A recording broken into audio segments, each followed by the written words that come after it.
All right, here we are.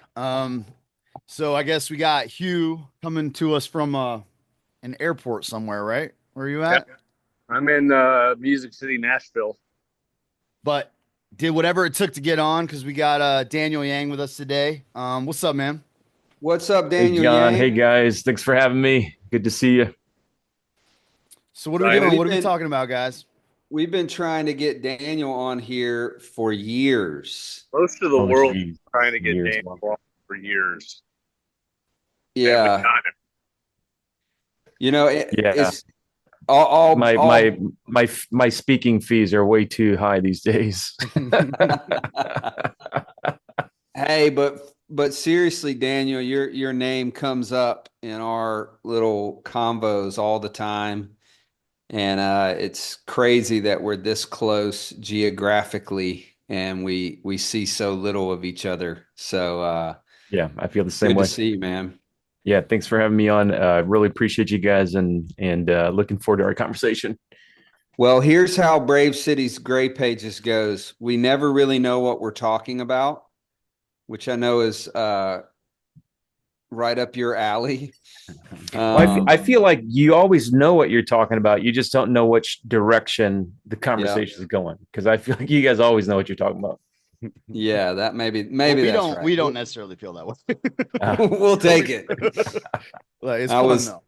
I was having coffee with my wife with Lindsay this morning, and she was like, "What are you guys talking about today?" And I said, "Of course, I don't know." And she said, um, she was like, "You should talk about this, or you should talk about this," and everything she said, I was like, "I'm sure we'll talk about all of those things." But I think what we really wanted, we follow you and what you're doing with is it? Am I saying is it Churches of Welcome Yeah, that's right. Churches of Welcome with World Relief.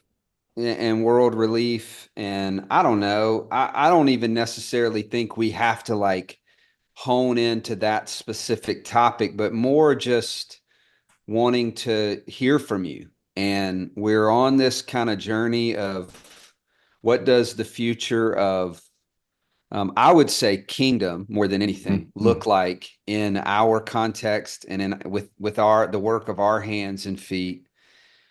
What does the future of church look like? Which I know is such a freaking like lame sort of buzz question, but there is some interest in me, particularly because of your authenticity and because of your what you've been through, Mm. and you've kind of run the gamut of.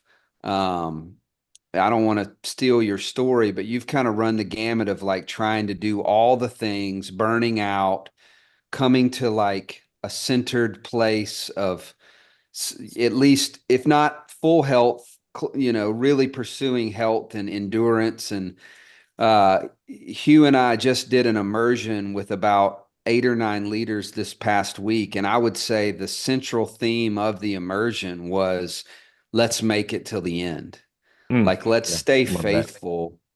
Primarily as apostolic leaders, we can talk about that, framing and that phrasing, but primarily as apostolic prophetic leaders, but just in general, let's make it. Like, Yeah. let's not give ourselves away to the Babylonian metrics. Let's not give ourselves away to the rat race, and let's not give ourselves away to trying to prove ourselves to this Christian industrial complex, whatever it may be. And then you've landed in this place now where you're leading. I think you're leading, or you're one of the primary leaders of this thing. Yeah. And we just want to kind of see what we can stir up together and what we can, how we can be a part of that. And Mm. then this is the last thing. And then, of course, with the kind of political climate, which I want to be clear and see if this hits home with you. I actually don't think on a maybe I might be saying this wrong, but on a micro level affects us as much as people thinks that it will.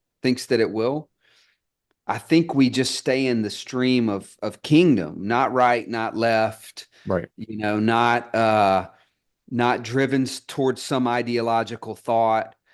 that's important for me to hear from you too, because I am slightly opinionated in that paradigm. I think we get too lost in the who's going to lead what and how is that political ideology going to affect what we do. And by and large, it seems like if we stay faithful, but I also am like, tell me where we're wrong and how we can grow and all that. So that's your intro. We're so glad you're here, dude. And you have the floor. Yeah, man, that's a lot of different things to chase. So let me go back to a moment where Hugh and I were in Fort Worth. I think, was it breakfast, Hugh? Might have been breakfast or fuzzy tacos or something like that. We were doing something. I think we might have been. Yeah, where were we? Yeah, we went to some kind of lame old person like breakfast joint. Yeah, it was in Fort Worth. Had oatmeal or something like that. Yeah. It was probably oatmeal. Um, and I was at that moment a year graduated from uh, uh, uh, heart attack, quadruple bypass, and I wouldn't say an existential crisis, but I was certainly asking the question, um, what's the thing that I should be doing and maybe only I could do? And not sort of like centering me, but just saying, let me be realistic, let me right size life and work and ministry and expectations. Some of it was sort of like the midlife transition. I was 42 maybe when we had that conversation, Hugh. And you had mentioned something that felt profound to me, was that you design your day around two coffees with your wife. And I was like, man, can life really be driven that way? Like that just seemed so impractical to me at that moment. And largely, Taylor, some of that narrative is me chasing the dream of starting and leading a large, fast growing ministry. I think that was always sort of a mixed motivated thing. Obedience to God's certainly, and then personal ambition. I think as an Enneagram 3, if that means anything to anybody, that's sort of certainly driven by my personality. And then what I would say the missional narrative of North America, especially in the post church growth, post missional era, trying to figure out what does that mean and what does that look like. I think that really drove me to this moment in my life where my body said, you can't do it all, or you can't do any of it really. Yeah, because I can remember, man, I went to the doctor the morning of my heart attack. I was 41 at the time, and he was like, you don't have high blood pressure, you don't have high blood sugar, you don't have a history of heart disease. My dad was 83 and healthy. He said, what happened to you? And he said this was 10 years in the making, and I knew exactly what it was, and it was how I was doing ministry. You're not supposed to quote Bill Hybels anymore, but I will this one time. Go for it. Hybels used to say, I did the work of God in a way that destroyed the work of God in me. And, which is ironic that was a Hybels saying. So I can resonate with that. I don't own all of that as my own shame, but at the same time, I can see from within my own story how I was certainly shamelessly chasing after things I shouldn't have been chasing after. And I've spent some time unpacking that, and I don't want to like project it all until like this is the American system, and this is the unhealth and of church growth or whatever. I think there's a lot there that's changing, expiring, but I feel like if there were manifestations of the unhealth of these things, I would have been, one of those byproducts, right? Like there's probably a lot of healthy things around missional and church growth and even justice, social justice. I kind of put myself in that that lane. There's a lot of good and kingdom in those things, but if there was also an unhealthy uh, byproduct of that, I would have certainly experienced those things. So I feel like I was at the center of what was good about these things, and then also what was unhealthy. And then also amid that, Ed Stetzer brought me down to Chicago to really study church planting in North America. And I did that for 7 years. I spent the bulk of my job trying to understand church planting systems, the way that denominations and church planting networks did them. And I began realizing it, literally, I remember reading a PhD paper on the origins of the church planting process, the whole recruiting, assessment, training, coaching, all that stuff. And trace the history to that. And that model came out of the American military model of developing professional military men. Makes sense. And yeah, and it was, I mean, it was adapted through universities and corporations, and eventually adapted by foreign missions, and then eventually adapted for, quote unquote, domestic missions. And like the industrialized societies, we were appropriating these systems into everything. And maybe those systems are neutral, but I think there's certainly a motif and a paradigm behind these systems that were driven by the spiritual, the age of the spirit. If you go back to 1940 and 1950s, where we modernized and industrialized and we militarized, man, there is a lot going on during that decade. And that was also the decades in which we codified into American life that the church, or America, is a Christian nation. I mean, go back 1950s, and when we added in God, we one nation under God into the Pledge of Allegiance. It's also when churches started putting up American flags in their sanctuaries. It's when Southern Baptists became the largest Protestant. It's when World Relief was started. It was when Campus Crusade was started. And so a lot of our Christian institutions really gained prominence during that time. We codified what it felt like to be American and Christian into society. I'd say it in another way, like American civil religion was like conflated with what American Christianity. And again, not all that stuff is bad, and I'm not saying like that's when Christians became like American nationalists. But I think, again, going back to what I was learning as I was studying the church planting process, I realized that it was always going to have just one particular model and one particular profile and one particular leader. At least, is a very kind of narrow range, because that's the goal. I mean, you have a church planting profile, and you fund towards that profile, and you train towards that profile, and you assess towards that profile, and you coach and you support towards that profile. Well, can I interject one thing, Daniel? Yeah, go for it. And just, keep in your flow. Like, let's just call it what it is, though. I mean, there's a conquistador style framework for what you're talking about. That we've heard it called, colonization or imperialism, like this idea of we're going to go in and we're going to conquer this land, which is very militant. It's very military. We're going to find the right type of leader, the strong general who can lead us into to conquer and to rule, but of course in the name of Jesus. And we've certainly come a long way from the days of the Crusades. But when you said that you traced it back to military, I actually didn't know that. But the reason I said it makes sense, I wasn't saying that flippantly, is because we do have a very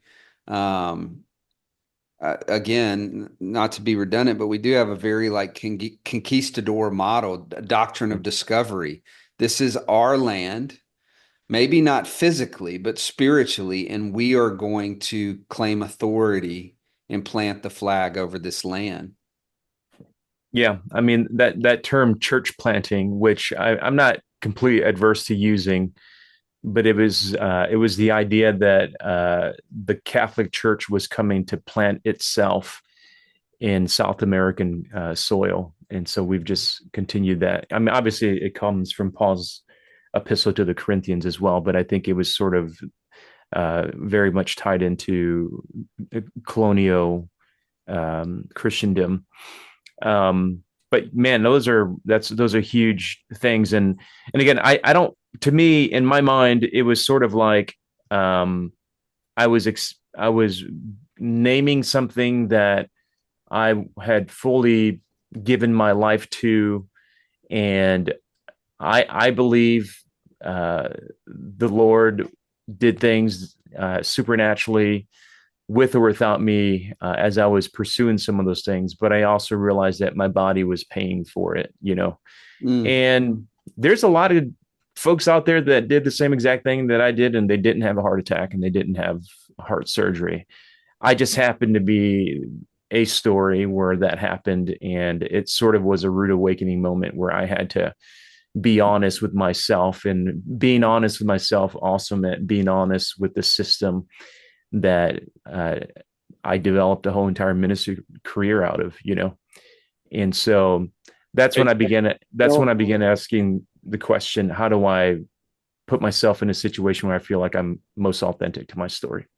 can I throw something in here, bro? Yeah, please do.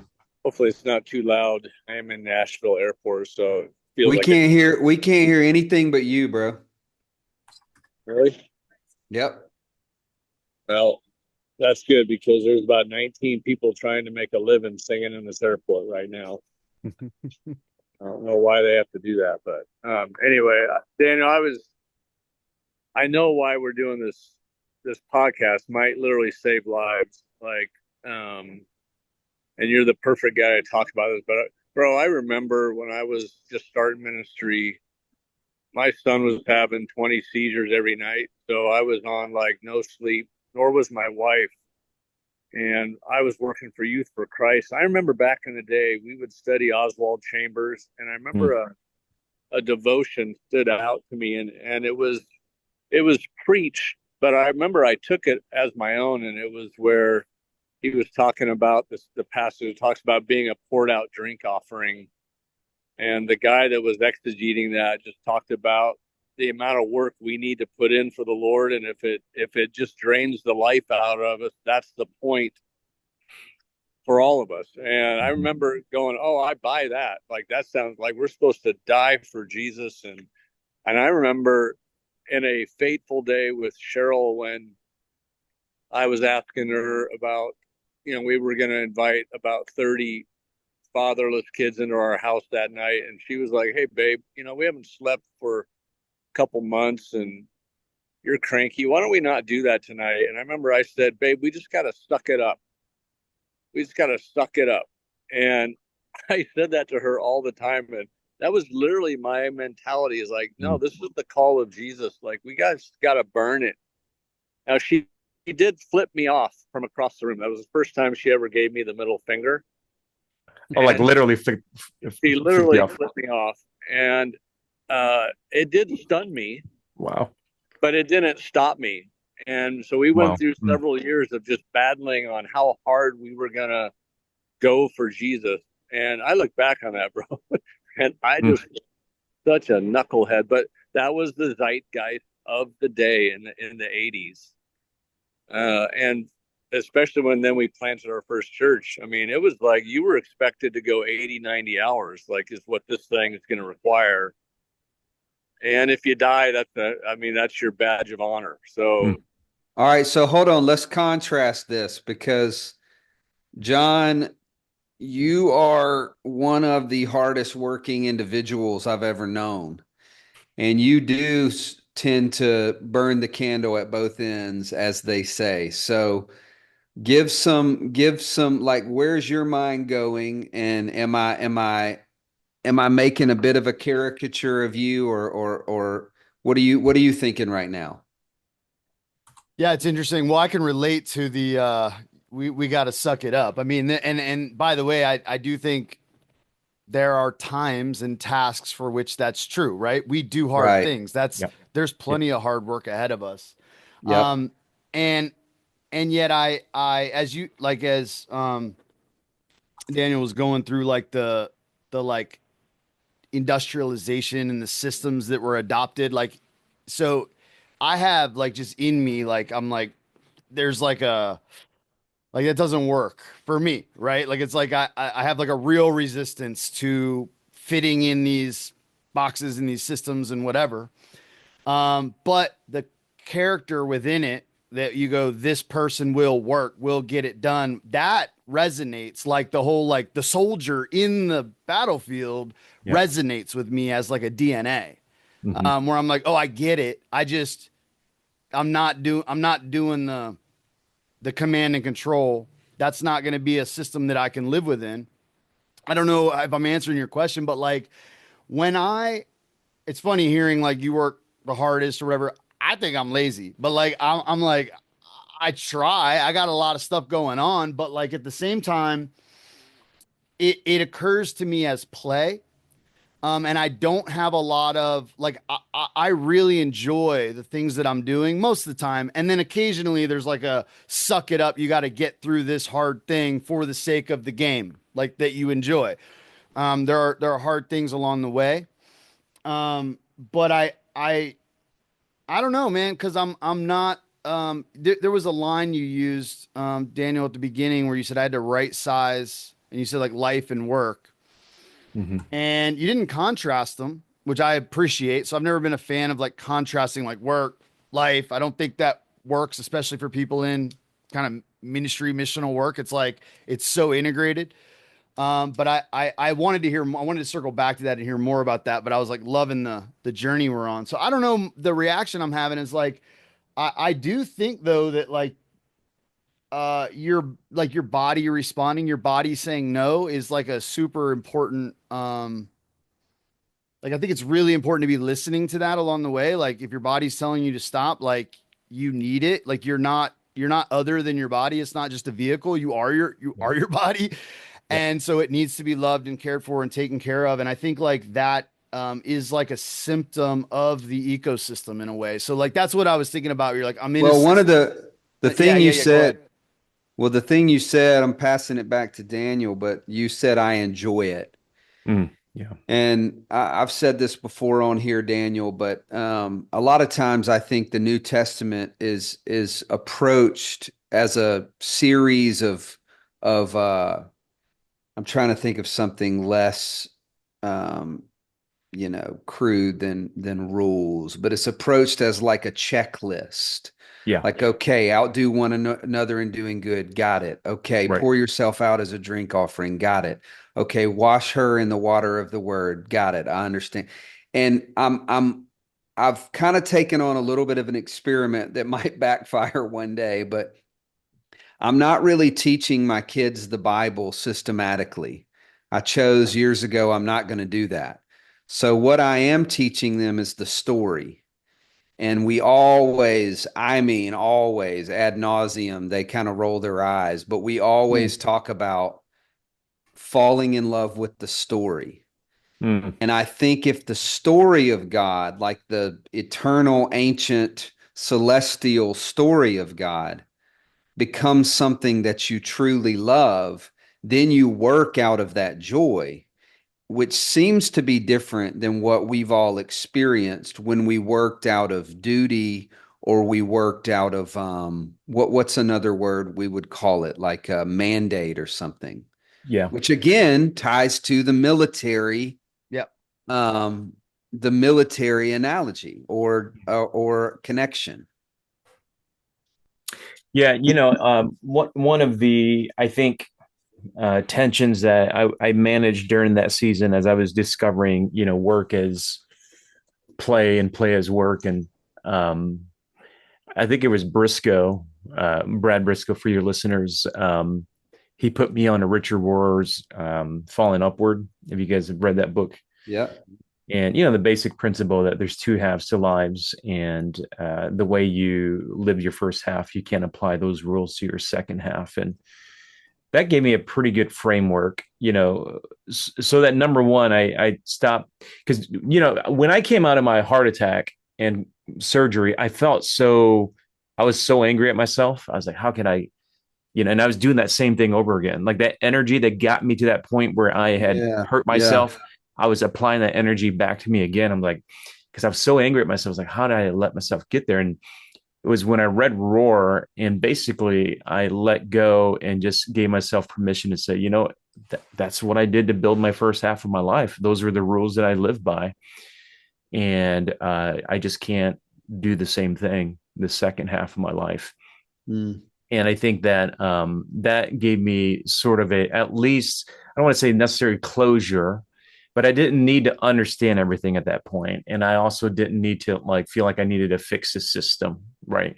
Well, how do you fix an 80-year-old plus, system? You can. And so I That's think for right, dude. me, yeah, for me, it continued to push me down to the path of listening to the voice of the Lord, um, and asking that question. Well, then, Lord, what does that mean for my ministry Mm. vocational path? And World Relief reached out to me a year ago.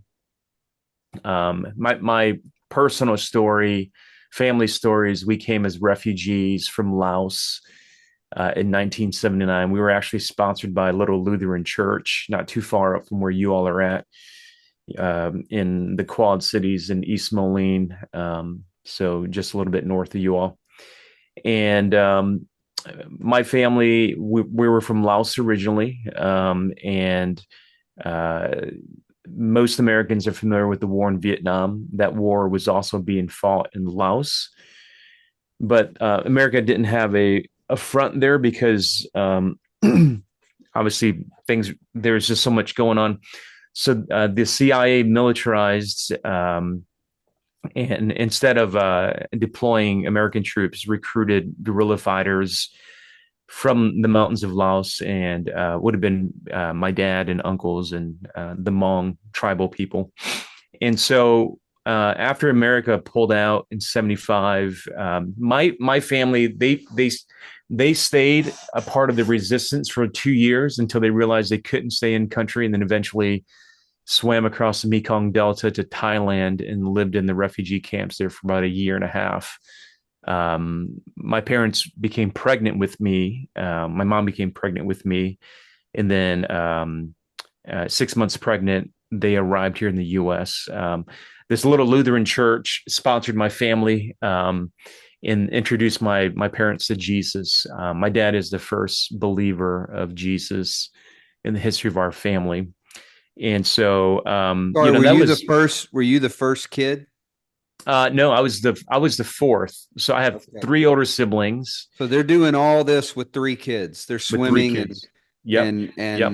and immigrating and all Yep. My that. three older siblings. I mean, my brother remembers when my uncle got hit by a rocket and died, and my dad became the leader of our, I mean, all that stuff. Like they still have that memory, which is weird, because I feel like I had an immigrant upbringing because I grew up in an immigrant household, but I don't have the same Right. events to tie my upbringing with. Um, so long story short, they became followers of Jesus through that little church. And actually, our sponsor, her name is Janet, a little white lady. I never really got to meet her later in life, but she actually named me Daniel. And so my parents gave her and she prophetically, before we were followers of Jesus, gave me a name from the Bible. And so largely changed the trajectory of our family. And so when World Relief came to me last year and said, "Hey, we want to start a national initiative where churches will sponsor refugees." It was one of those moments where it's kind of like, you wake up, you choose which cereal you're going to eat. You think you're in control of your life, and it's really not. It's just the Lord graduating you to the next season of life. And so, but it's a big job, and it was like, and then do this in a political presidential, election season when, immigration rhetoric is at its all-time high. And so the last year was spent really kind of reimagining. I'll tell you why I took the job, though. and why I said yes to leading another entrepreneurial, national, build it, fund it, all that stuff, because there's tons of energy that comes with that, and then do it in an election year. It's because I still believe in the kingdom, and I still believe in the Great Commission. And I began realizing this, that if evangelicals are apathetic, I'll say evangelicals, but I mean all Christians, if they are apathetic to the most vulnerable, to the most traumatized, that is vetted by the State Department, vetted by the UN, and if we are apathetic to that population, what does that really say when we say we're going to go reach all nations from around the world? And so to me, that was sort of I don't want to say the linchpin, but it was the canary in the coal mine. If you are a Great Commission Christian and you care about the discipleship of all nations, but you're apathetic to the most vulnerable waiting to arrive, the government says they can come, they're safe, they can't return back home, and you're apathetic to that, what does that say about your motivation for the Great Commission? So to me, that became sort of the canary in the coal mine for our missional impulse in America. So the last year has been spent learning. It's a different lane for me in some ways, and then listening, and then building a little bit of infrastructure. Hey, Daniel, can I ask a couple questions here? Yeah, absolutely. Because obviously that could be just as stressful a job for you. We talked a little bit over oatmeal, just about the things you were discovering coming out of the surgery and kind of literally trying to rebuild your body. Mm-hmm. And what's interesting about you, like I run into pastor types all the time, and literally if you just look on their face, they look like a bug's face looks right before it hits the windshield. The eyes are really big, they're amped up, their hands are moving all over the place. You were never like that. You've always been like old man cool, sliding in to Great an poker event. face. You walk slow. You got kind of a Clint Eastwood Slow swagger, which I figure you always did. So I'm trying to figure out, like, for you, now that you process what was getting broken in your body. Yeah. What were the stressors for you? What were you feeling? Because I've heard people say the body is the last thing to tell you that you're sick, right? So your wife can tell you, hey, babe, you're a little out of line with that suck it up comment, or your kids can go, Dad, you're never home. Yeah. Or whatever. It's ultimately your body's the last sign that gets raised that goes, yeah, bro, we got to change something. So now that you look back, if you were to go one or two or maybe three things that people that follow Jesus should be aware of and not take on that weight, what have you decided? I'm no longer going to take that weight anymore? Yeah. And this is going to be a similar point to what, John, you made earlier, because I think I stopped measuring things in terms of joy and overflow. And I began thinking I'll say this, ministry was more about productivity and outcome and outputs. And that actually made sense to me, because my first career as an adult I was a consultant. And so a consultant, you get paid, at least at the time, at 28. Man, let me tell you, I was making more money at 28 than I am at 45. I'd get paid $180 an hour, and you expect a certain product, after that hour, right? And so you bill, and then you get something out of it as the client. And I took that mentality into ministry, and that was, number one, a huge mistake. Like, ministry is not consulting. I know we have consultants in ministry, and I think there's a way to make that work in a way where it doesn't have to feel like, input output game. But I do think that mindset, Hugh, was already probably setting me on an unhealthy trajectory in my 20s. But when I took that and I applied it to ministry, it certainly was an unhealthy way to think about ministry. And then I'll say that the thing that I can look back on that I wish I would have paid attention to is when I came on staff at a large church coming out of my engineering career. It was a large mega church. Or maybe it was a small-ish mega church, but it was a mega church. And it was the first time in my life as a follower of Jesus where uh, anxiety and spirituality like came together, you know. I'd always felt anxiousness about work. I felt anxiousness about like maybe certain relationships. I never felt anxiousness around like my relationship with Jesus in like ministry. And there was a couple of reasons why I felt anxious, and some of it was the personalities and the way of work that was happening at that church. But like anxiety became a part of ministry, which I had never actually felt, you know, prior to that in my teens and my early 20s. And I learned to feel anxious in the ministry. And I wish that at the time I just kept telling myself, oh, it's stress, you know. Uh, if I had the language and if I had the guide, I think I would have been able to identify that no, actually, you know, you have become codependent with certain relationships, and that's why you feel anxious whenever you walk into a meeting, whenever you have to do something.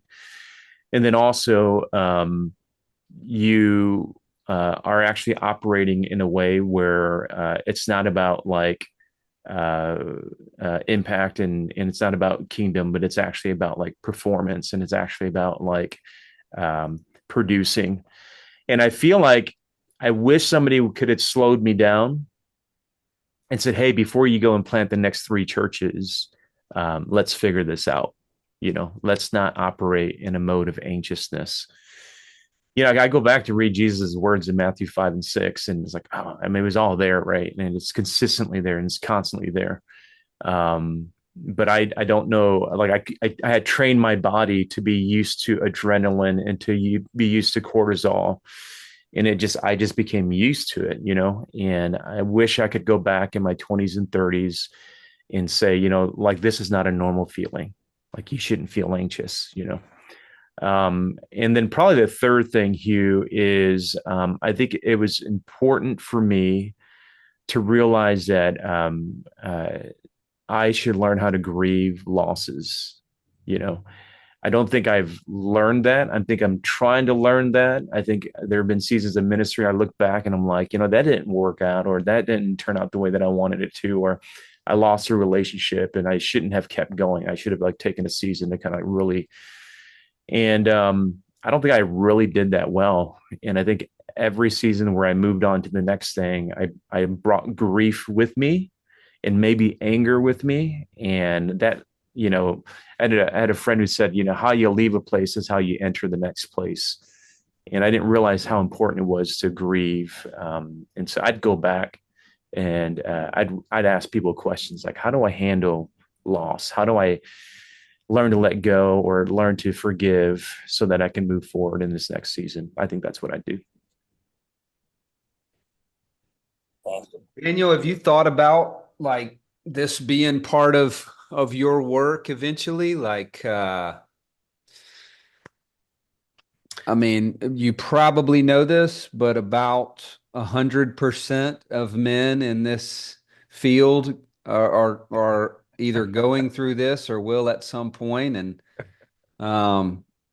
you know, You mean I could be a consultant in this and make good money? Charge $180 an hour? Boom. well, Back, baby. that would actually be really nice. That's a good business model. I didn't necessarily mean for financial gain, but I guess you could throw that in there. No, I'm just joking. It's, you know, I feel like I would co-journ with people, you know, I'd co-journ with people just like you guys have co-journed with me. Others have co-journed with me. I feel apprehensive about making something like a formal ministry. And because so much of this is just, this is why I realized, like, I love my dad. He was great. I wish he had some more tools he would have gave me, you know? And so, I think it boils like to me, my if there was some formal ministry around this, I'm just trying to give my 4 older boys some tools right now, you know. Mm-hmm. Like I want to give them language for some of the things. And dude, I tell you that one of the most powerful moments I've had since my surgery was I took my kids to the mountains of Georgia, went tubing and rafting and stuff like that, and spent an evening saying, okay, so how did it feel growing up being my kids? And at this point they're 18, 19, and 20. And I was being a little bit selfish because it's like I needed to know sort of how they were experiencing, but I also wanted to start a lifelong journey with them of saying, hey, it's okay to say that, like, it sucked. My parenting was bad.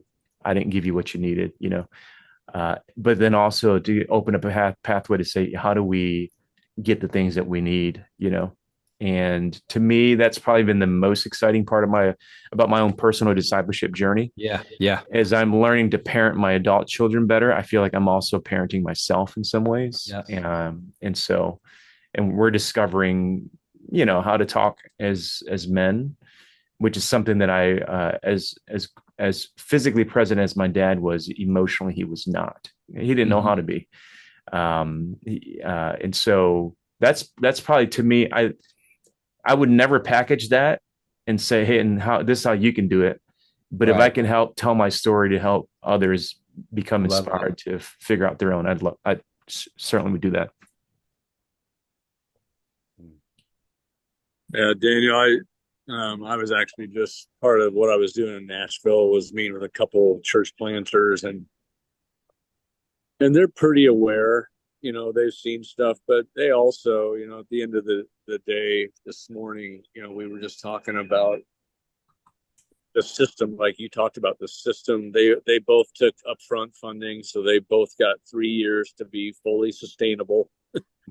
And I just said, bro, there's nothing that's more unnatural to the life of Jesus in the development of a person's life than the primary way that we send people into new cities to start new things, like what we would call, in a Brave City thing, a kingdom entrepreneurial space. Yeah. I just think we set people up for every type of, like, they have to try to recruit people, grown adults, to buy into all of their vision and then start giving money and then keep those people feeling spiritually alive and like they're succeeding. Like, there is no system that is set up more for failure than that. And I feel like when in the Brave City type of ideology, God's sending us into a city. So he's not sending us to do things. It's like we are the salt and the light. So like we're the commodity that he sends in. And if my coach used to say, well, if you, in the name of good news, you're being really shitty news to your family, like, how is that working if you can't even experience the good news? Yeah. Then you technically can't bring it according to the way Jesus would send us in. So I don't know, maybe that, something that will cause people to go, well, time out. If my kids are not enjoying it, if my spouse is not, and by the way, I'm not really digging it myself, then maybe the way we're being sent in here is not really going to do anything anyway. So to me, it was a big gut check for me. And you said something you said, Hugh, like maybe there's not a model that's more set up for failure or something along those lines. And if you really think about it, there might not be a more perfect model that's set up to make our faith sterile as well, because it becomes this pay for play kind of experience. Like, I have to produce what? Disciples to make money? I have to produce good works in my city so that I can keep my salary. This is a dangerous concept if we want men and women, especially men, enduring to the end. And when I say especially men, it's because they're primarily the ones that are being sought out to be paid and provide and sustain and things like that. So that is, I think we're all for kind of coming from that angle, whether it's from a visionary perspective, an entrepreneurial perspective, a social justice perspective, or reaching out to the sojourner perspective. I feel like we're all coming at this idea, which I will say, I can go on record saying, even though I still use it, I think the word church planning is a word that we need to get away from. Mm. I think the connotations of it, I think the very the imagery that it brings up, that it would be a helpful pivot to go, you know what? That's not really what we're doing. And by the way, we're trying. Like, I hate when somebody says I don't like that word and they don't try to come up with something else. Different. Yeah.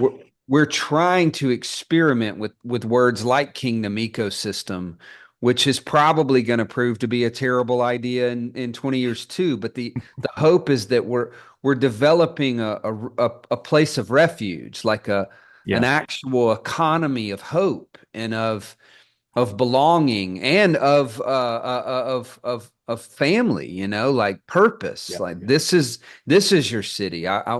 I think I said to Lindsay this morning, I was like, the one of the main things I want to talk about with Daniel over long periods of time is that the city that we dream of, it doesn't require, all the things that we've been taught that it requires. Jesus did it in such a unique and such a what's the word? A subversive way. He subverted everything. It seems like everything imperial.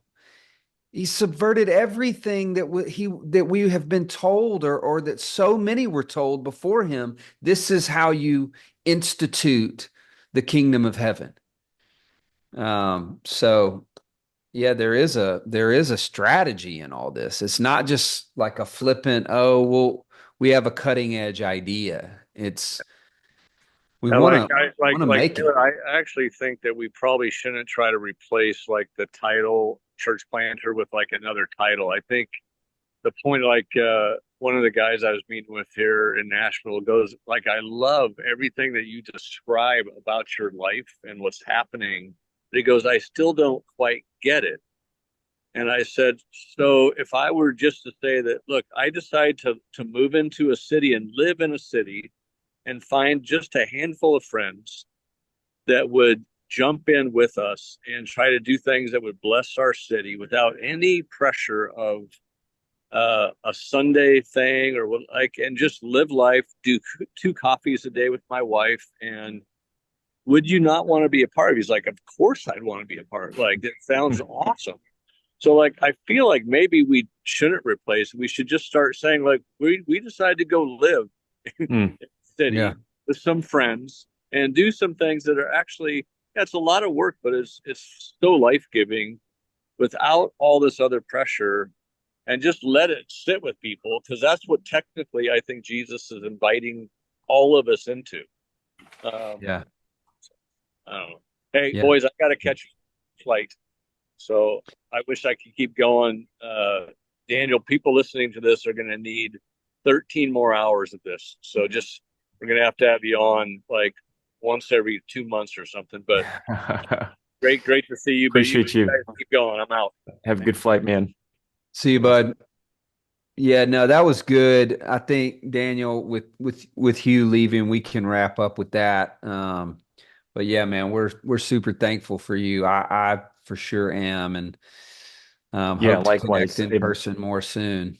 Yeah, no, we'll definitely plan for that. And last thing I just would add, John and Taylor, is that I think every generation has a version of this conversation for themselves, and I think that probably what I'm learning, and maybe it's because I'm 44, 45, what I'm learning is that, like, in this phase of life, I just want to tell the story in a more beautiful way, and not like in an anxious way. Because like I think the way that I learned the story was, America is becoming less and less Christian when you plant more churches, so more and more people go to church, some version of that.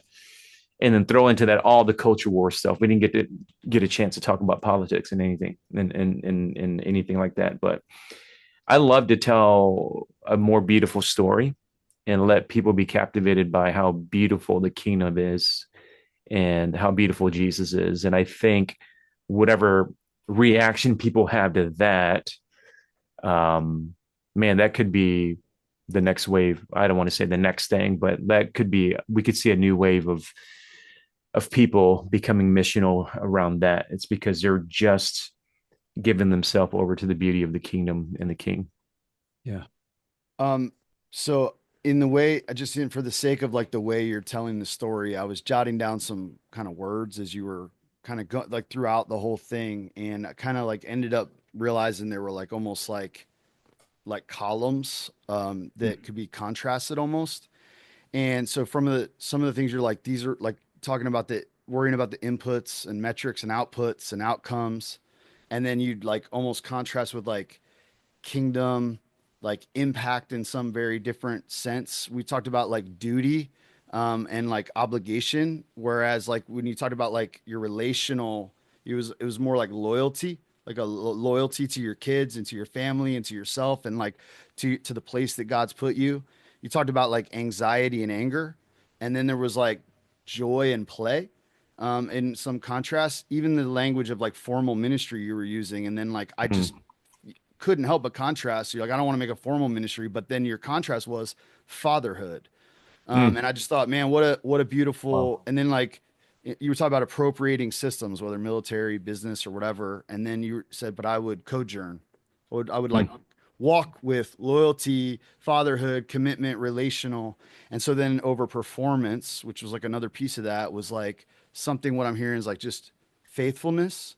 And that story on that column where you go loyalty and joy and play and fatherhood and co-journey and faithful is that I just wanted to like name the beautiful story that I heard emerge in that as like what I heard you saying, which I'm super grateful for. It resonates deeply, but also is like a bit of a warning against some of the deadlier temptations that we fall into when we think it's about notches in our belt or accomplishment or being anxious about these things. And I appreciate it. That's good, man. Hey, that sounds like a pretty good book outline. Dude, this was great. Thanks Thank for you. having me, guys. I'll Really be Yeah, connecting appreciate with you you. yeah. soon. No, it was really good. Thanks, man. We'll connect again soon. Okay, we'll do it. All right. See you All right, then. bro. Bye now. Thanks.